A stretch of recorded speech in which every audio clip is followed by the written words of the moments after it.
হাসিনা সে বহুত প্যার করতা হুঁ। ও আচ্ছা, শেষমেশ তাহলে আমি এখন বুঝতে পারতেছি আমাদের দেশের এত টনের পর টন ইলিশ মাছ কোথায় যাইতেছে। আর কোটা আন্দোলনের পর পর শেখ হাসিনাকে দেশ থেকে বের করে দেওয়ার পর কোনো দেশ তারে জায়গা দেয় না, শুধুমাত্র ভারতই কেন তারে জায়গা দিছে।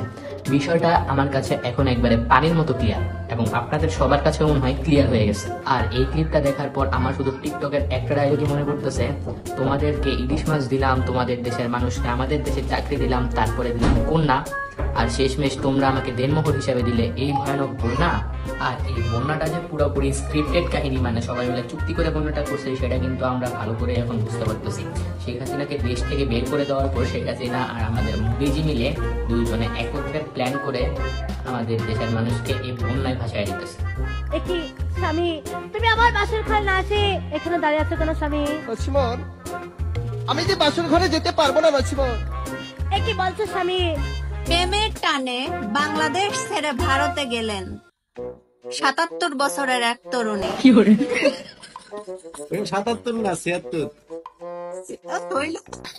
আর যারা এমন টাইপের ভিডিও বানায় তাদেরকে দেখে আগে আমার মনে হয়তো ভাই এরা এইসব কি ভিডিও বানায়, শুধু শুধু গুজব ছড়াইতেছে, এদের ভিতরে তো কোনো রিলেশনশিপ নাই।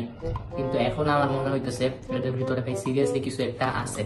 ভাই কোটি যখন জোয়ান বয়সে করতে শেষমেশ এই বুড়া বয়সে 2 পাও চলে গেছে প্রায় কবরে, আর তোমরা এই বয়সে এইসব জিনিস করতেছো। এখন তো করার বয়স আমাদের, আর তোমরা যদি এখন এই বয়সে এত কিছু করো তাহলে কেমনে কি? আর প্লিজ যেসব রাজনৈতিক নেতারা আছো আমার কমেন্ট বক্সে এসে গালি দিও না, কারণ আমি রাজনীতি সম্পর্কে তেমন কিছুই বুঝি না, আর গালি দিলেও কোনো লাভ নাই। শুনো, তোমাদেরকে আমি আমার নিজের একটা স্টোরি বলি।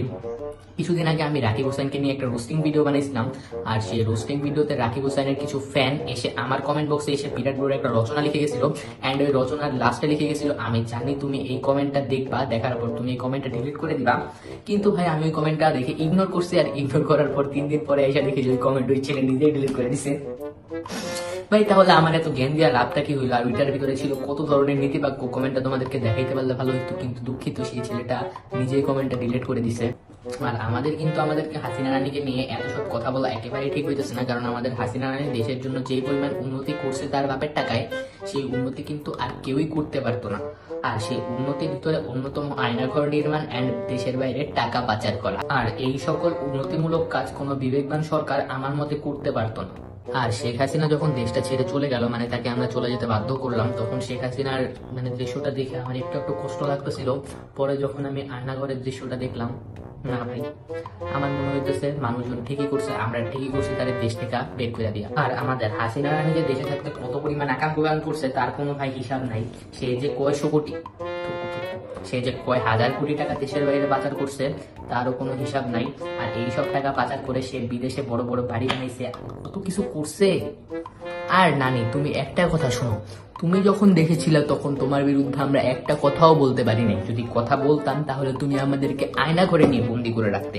কিন্তু এখন কি করবা? এখন তো তুমি দেশে নাই, তোমার হাতে ক্ষমতাও নাই, তোমার হাতে কিচ্ছু নাই, এখন সব ক্ষমতা আমাদের হাতে। এখন তোমার বিরুদ্ধে আমরা যা খুশি তাই বলবো, তোমাকে গালি দিব, তুমি আমাদের কিচ্ছু করতে পারবা না। দেশের অন্তর্বর্তী সরকার নির্বাচনের তারিখ ঘোষণা করে দেশে ফিরবেন শেখ হাসিনা। আরে ভাই কে বলছে দানি আমাদের কিচ্ছু করতে পারবে না? আমাদের নানির যেই পরিমাণ ক্ষমতা, যেই পরিমাণে পাওয়ার, আর আমি তো আমার নানির অভিনয়। দেশবাসীর কাছে আমি বিচার চাই, কি অপরাধটা কি করেছি। আর এইভাবে মায়ের কোল খালি হোক এটা আমি চাই না, কারণ আমি তো বাবা মা সব হারিয়েছি, আমি তো জানি হারাবার ব্যথা কত কষ্ট।